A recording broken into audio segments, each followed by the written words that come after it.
Hello students, आज हम mathematics third के डिफरेंशियल इक्वेशन जो यूनिट 5 है उस पे जो प्रीवियस ईयर में सीसीएसयू में जो क्वेश्चन पूछे गए हैं उस पे हम डिस्कशन करेंगे। ठीक है, तो हमने एक इम्पॉर्टेंट क्वेश्चन लिया है जो कि 2018 में सीसीएसयू में ये क्वेश्चन पूछा गया था डिफरेंशियल इक्वेशन का यूनिट 5 का। क्वेश्चन है solve x+1 dy/dx is equal to x y² + 1। आपको क्या करना है, इसको सिंप्लीफाइड करना है, सिंप्लीफाइड करके आपको इसका सॉल्यूशन देना है। ठीक है, तो ये डिफरेंशियल इक्वेशन यूनिट 5 का क्वेश्चन है। तो हम ये चेक करते हैं कि किस मेथड से सिंप्लीफाइड होगा। ठीक है, तो उस मेथड के अकॉर्डिंग हम इसका सिंप्लीफिकेशन देंगे। इंपॉर्टेंट क्वेश्चन है, 2018 में पेपर में पूछा गया। ठीक है, तो हम स्टार्ट करते हैं।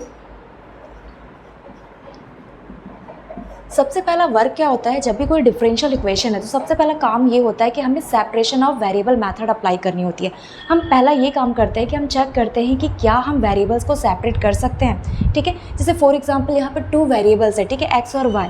तो हम ये ट्राई करेंगे कि जितने भी एक्स के वेरिएबल्स है, जो भी एक्स वाले टर्म्स है, क्या हम उसे डी एक्स के साइड में और वाई वाले टर्म्स को डी वाई के साइड में क्या ट्रांसफ़र कर सकते हैं, क्या सेपरेशन हो सकता है।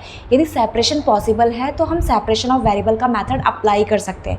जैसे ही सेपरेशन कंप्लीट होगा आपको क्या करना है, इंटीग्रेट करना है, इंटीग्रेट करके अपना सॉल्यूशन देना है। ठीक है, तो हम पहला जो है पहला मेथड इस पर अप्लाई करके देख रहे हैं क्या ये सारे वेरिएबल्स को हम सेपरेट कर सकते हैं, मतलब जो एक्स के टर्म्स है, क्योंकि ये आपका फर्स्ट ऑर्डर का डिफरेंशियल इक्वेशन है dy/dx। तो हम एक्स के टर्म्स को क्या करेंगे, dx की तरफ, और y के टर्म्स को dy की तरफ ट्रांसफ़र करेंगे। ठीक है, तो सबसे पहला काम करते हैं सेपरेशन का, क्योंकि ये हमारे पास गिवन है। Is given that differential equation क्या है, x+1 dy/dx is equal to x y² + 1।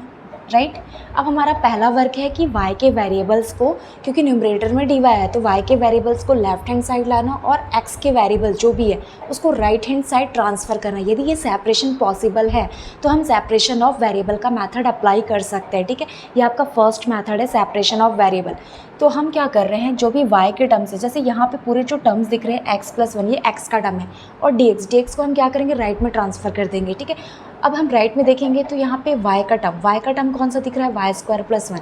तो हम इसे लेफ़्ट में ट्रांसफ़र करेंगे dy के तरफ। तो पहले हम अरेंजमेंट कर लेते हैं। हम क्या कर रहे हैं, x+1 dy, इसको छोड़ के dx को राइट में क्रॉस मल्टीप्लिकेशन करेंगे तो मिलेगा x y² + 1 dx। ठीक है, अब नेक्स्ट काम क्या है, यहाँ पे dy के साथ x का टर्म्स है तो मुझे सेपरेशन करनी है, मतलब इस टर्म को क्या करूँगी मैं, x के तरफ, dx की तरफ ट्रांसफ़र करूँगी, एंड यहाँ पे जो y² + 1 है उसे लेफ्ट हैंड साइड में dy की तरफ ट्रांसफ़र करूँगी।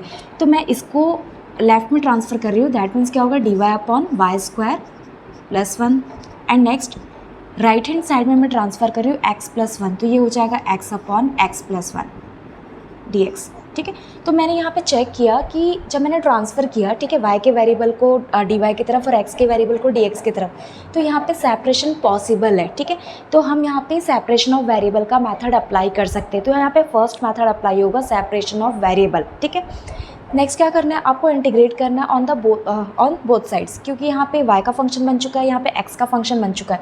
तो हम डायरेक्टली क्या करेंगे, इंटीग्रेट करेंगे, इंटीग्रेटिंग ऑन बोथ साइड्स।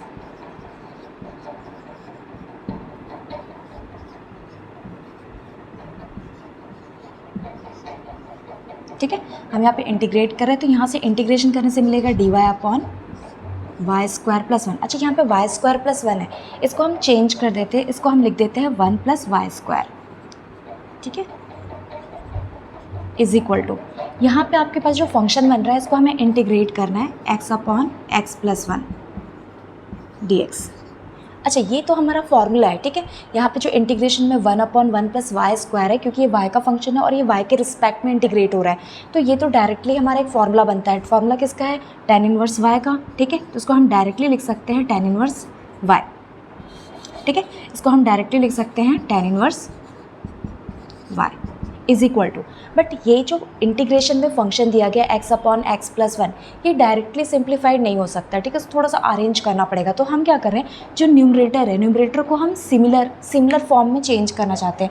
जैसे यहाँ पे x प्लस वन है तो यहाँ पे भी x प्लस वन बनाना है। तो x प्लस वन बनाने के लिए क्या करना पड़ेगा, यहाँ पे सिमिलर वन को हम ऐड कर देते हैं और सबस्ट्रैक्ट कर देते हैं, ठीक है। जिससे क्या होगा, न्यूमरेटर में कोई भी चेंजेस नहीं होगी, जैसा था एज इट इज़ होगा। तो हम यहाँ पे क्या कर रहे हैं, इंटीग्रेशन में x के साथ प्लस वन कर रहे हैं एंड सेम माइनस वन कर रहे हैं। डिनोमिनेटर जो है वो एज इट इज़ रहेगा x plus one dx। Now अब हमें करना क्या है, ये तो हमारा इंटीग्रेट हो चुका है, ठीक है, ये हमारा इंटीग्रेट हो चुका है, यहाँ से मिल रहा है tan इनवर्स y। अब हमें इसे इंटीग्रेट करना है। तो मुझे ये दिख रहा है कि जो मेरा ये टर्म है, first term x plus one, ये इसके साथ यदि मैं सेपरेट कर दूँ तो ये कैंसिल हो जाएगा, और इसके साथ वन के साथ मैं इसको सेपरेट कर दूँ तो सेपरेट करके मैं इंटीग्रेट ईजिली कर सकती हूँ। तो नेक्स्ट प्रोसीजर में मैं क्या करूँगी, इसे सेपरेट कर दूँगी, ठीक है। तो यहाँ पर जो हमारा सॉल्यूशन बनेगा, यहाँ पे हम इसको अरेंज करेंगे। तो यहाँ पे हम इसको ऐसा लिख सकते हैं, tan inverse y is equal to, जब इसे सेपरेट करेंगे तो हम इसे लिख सकते हैं x plus one upon x plus one d x, and next minus one के साथ इसे सेपरेट करेंगे तो लिखेंगे one upon x plus one d x, ठीक है। अब नेक्स्ट सिंप्लीफिकेशन कर लेते हैं, ठीक है। यहाँ से मुझे क्या मिला, after integration tan inverse y मिल गया। यहाँ पे मैंने इसको सेपरेट कर दिया। सेपरेट करने से क्या मिल रहा है, ये x प्लस वन को हम कैंसिल कर सकते हैं। कैंसिल करेंगे तो ये वन हो जाएगा। यहाँ पे integration one upon x plus one है। नाउ इसको अरेंज करेंगे तो यहाँ से मिलेगा tan inverse y is equal to, यहाँ पे इंटीग्रेशन हो जाएगा one d x minus one upon x plus one d x, ठीक है। अब हमें इसे इंटीग्रेट करनी है, तो इंटीग्रेट करने से मुझे मिलेगा tan inverse y is equal to one का integration with respect to x। तो with respect to x one का इंटीग्रेशन होगा x, next minus one upon x plus one, ठीक है। वन अपॉन एक्स हो या फिर one upon x plus one, X की पावर वन है, मतलब यहाँ पे x की डिग्री वन है, तो वन अपॉन एक्स हो या one upon x plus one हो, एक्स प्लस टू हो, तो इसका जो इंटीग्रेशन होता है वो log x प्लस वन होता है, ठीक है। तो ये हो जाएगा log के फॉर्म में लिखेंगे इसे, तो ये हो जाएगा log x plus one. Next जैसे इंटीग्रेशन कंप्लीट होगा आप क्या करोगे, कांस्टेंट ऐड करोगे, तो हम यहाँ पे ऐड करेंगे प्लस c, ठीक है। आफ्टर इंटीग्रेशन जब भी हम इंटीग्रेशन कंप्लीट करते हैं तो हम एक कांस्टेंट ऐड कर देते हैं c। नो ये हमारा फाइनल आंसर है, tan inverse y is equal to x minus log x plus one plus c, ठीक है। इसे और अरेंज करना है तो आप एक काम कर सकते हो कि इस tan को, जो tan इनवर्स है उसे राइट में ट्रांसफ़र कर दो। तो राइट में ट्रांसफ़र करोगे तो यहाँ से मिलेगा y is equal to tan and in the bracket this one is a function x minus log x plus 1 plus c। तो ये हमारे फाइनल आंसर्स हैं, ठीक है। या तो आप ऐसे रिप्रेजेंट करो या ऐसे रिप्रेजेंट करो, दोनों आपके फाइनल आंसर है। तो बहुत ही छोटा सा क्वेश्चन था, ठीक है, ये 2018 में पूछा गया था। तो आप अभी क्योंकि एग्ज़ाम्स होने वाले हैं, ठीक है, 5 से आपके एग्ज़ाम्स स्टार्ट होने वाले हैं, तो यदि आपको प्रीवियस ईयर पेपर सॉल्यूशन करनी हो और कोई प्रॉब्लम आ रही है तो आप यहाँ से सॉल्व कर सकते हो, ठीक है। तो ये आपका इंपॉर्टेंट क्वेश्चन है 2018 का,